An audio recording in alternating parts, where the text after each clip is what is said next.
I really wasn't thinking that a client would change how I do so many videos. It's Transparency Tuesday. This was a week that was very encouraging, if physically exhausting. Day job that got more physically demanding than I was expecting. I'm kind of beat. This was our first full week of doing Nori. If you go onto our channels for Aries Lane Nori, you'll see that all of these videos are some form of B-roll that is associated with text that's overlaid on screen. Nori calls them long text videos. It's a really interesting low energy way that has lots of watch time, as people will then watch the video over and over again in order to read all of the text on screen. But apparently, it's also very high converting. We're gonna try it with a few other videos and see just how it works in other settings. But that's not the only thing that happened this week, because we have to update all of our Fiverr stuff each month. And this was the week to do it. We have a whole bunch of other friends online that make UGC. And one of the big complaints that they have is that they don't have a lot of time to edit their own videos.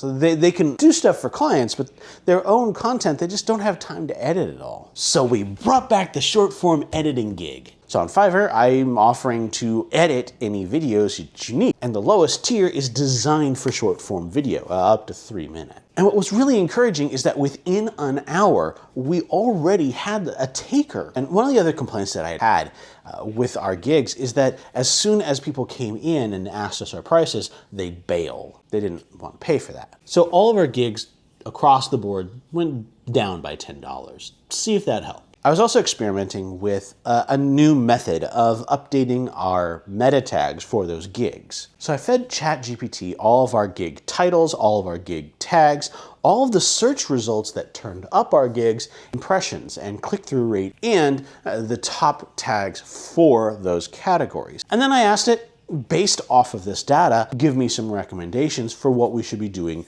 with our tags. And in this way, I'm going to train it on that data. I'm really not expecting this month for it to be giving me good advice, but maybe at least it will give me better advice than we had been getting. Lastly, the biggest piece of great news that we've ever gotten. We posted one video on Elated Geek. It was just a funny video about the fact that there's a France in Epcot and a France in Epcot. Wow. And in just a few days, it skyrocketed to 33,000 views, which, to be clear, is more views than much anything on Elated Geek, especially in such a short period of time. So that short skip might be something that we try and do a little bit more on Elated Geek. Really hope that it's going to take off. Tell me about your week below, and I hope this helped.